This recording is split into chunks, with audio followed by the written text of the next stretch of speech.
अमरावतीच्या शिवणगावमध्ये पुन्हा भूकंप सदृश्य धक्के. 3 महिन्यात 4 भूकंप सदृश्य धक्क्यानं गावात भीतीचं वातावरण. अमरावतीच्या शिवणगावमध्ये पुन्हा एकदा भूकंपाचे झटके बसलेत. दुपारी 12:07 हा धक्का बसला असून यापूर्वी देखील 24 ते 25 नोव्हेंबर रोजी देखील असे धक्के जाणवले होते. 3 महिन्यात 4 वेळा हे भूकंपाचे धक्के जाणवल्यानं गावात भीतीचं वातावरण निर्माण झालंय. महिन्याभरापूर्वी जिओलॉजिकल टीम शिवणगावमध्ये येऊन गेली आणि प्रशासकीय अधिकाऱ्यांनी भेट देऊन तपास केला होता.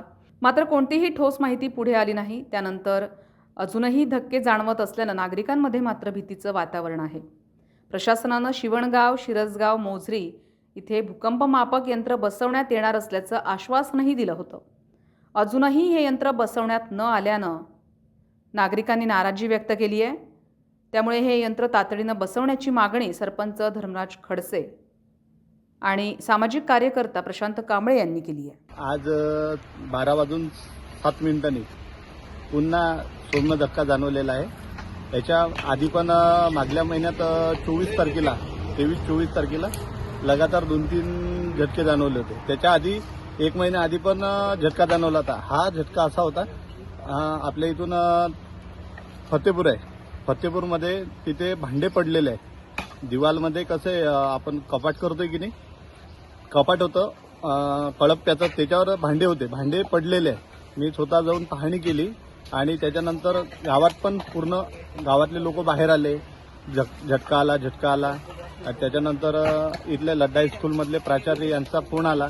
त्याच्यानंतर मी प्राचार्याला भेटण्यासाठी जिल्हा परिषद शाळेत गेलो. जिल्हा परिषद शाळेतून आपल्या लड्डा स्कूलमध्ये आलो. ते पण हादरून सगळे विद्यार्थी बाहेर काढले. त्यांनी पण तेच सांगितलं की झटका आला आणि भूमापक केंद्र बसवण्याचे आश्वासन दिले होते.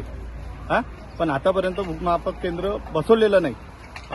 आता पण मी फोन केला तर ते बोललेत की म्हणजे आता येणार, आपण केंद्र बसवूया 10 दिवसासाठी. मग शासनाला हेच विनंती आहे की लवकरात लवकर जे काही उपाययोजना करता येईल ते करावी, म्हणजे जेणेकरून भूकंपात काहीतरी आम्हाला आधार होईल. कारण की लोक इतके भीतीचे निर्माण झालेले आहे, भीती सांगताच येत नाही. लोकांना एवढं झालं की महिना झाला की झटके येऊन राहिले, म्हणून एवढंच सांगेल शासनानं जे काही करायचं आहे ते लवकरात लवकर करण्याचे करावे. ही विनंती. संविधान न्यूज, अमरावती.